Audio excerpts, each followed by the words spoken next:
Bijouterie, joaillerie, ça me plaît énormément parce que ça fait partie de l'intimité des gens. Voilà, c'est ça qui m'accroche avec ce métier.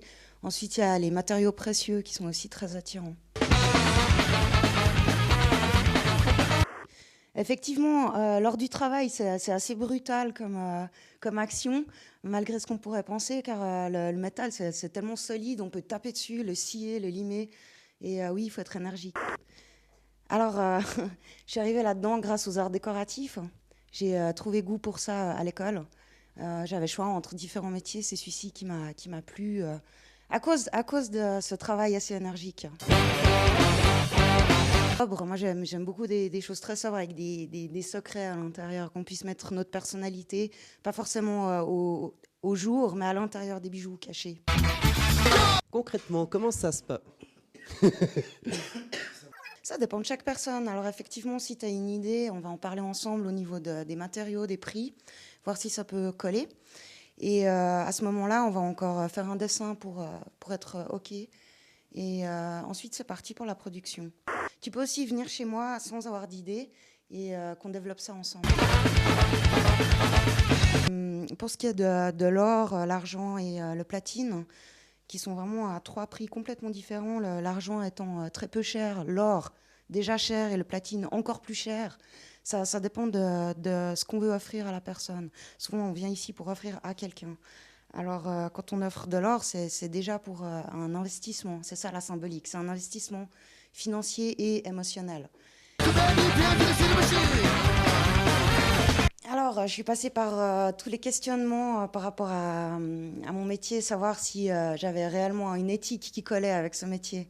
C'est pour ça que j'ai un peu poussé la chose, justement dans les têtes de mort, les bijoux en caoutchouc et pique et en bois. Et par la suite, j'ai compris que c'est pas avec ces matériaux-là, ni avec ce style-là que je pourrais développer une entreprise indépendante. Donc, je me suis tournée vers la joaillerie. Et j'ai voulu développer des bijoux plus accessibles à des gens qui ne seraient pas forcément complètement extravagants. Il y a une petite subtilité entre bijoutier et joaillier. C'est quoi la nuance? Le bijoutier s'occupe uniquement du métal. C'est des bijoux particulièrement en argent. C'est de l'orfèvrerie quasiment. Et la joaillerie, c'est beaucoup plus axé sur une structure très fine en matériaux beaucoup plus précieux, or, platine. Et avec principalement des pierres apparentes. Mais bien sûr, c'est toujours lié, la haute joaillerie particulièrement est liée à l'horlogerie et haute horlogerie. Et la joaillerie un peu plus bas de gamme est très très appréciée. Ah, je suis à l'écoute du plaisir des gens.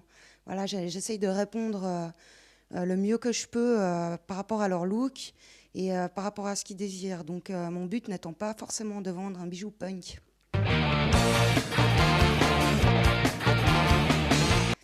Je suis assez ouverte à tout, hein. J'écoute même du classique. C'est pas le problème, il faut que ce soit bon. On recommence différemment.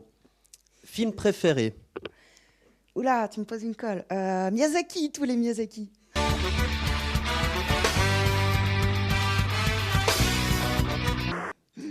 C'est dur, hein. Objet fétiche. Oh, mon lit. Place to be à Genève, le meilleur endroit à Genève. L'usine. Et où tu vas te balader? Ah, dans la forêt. Et Pikachu? Pikachu, c'est mon pote, il est rigolo.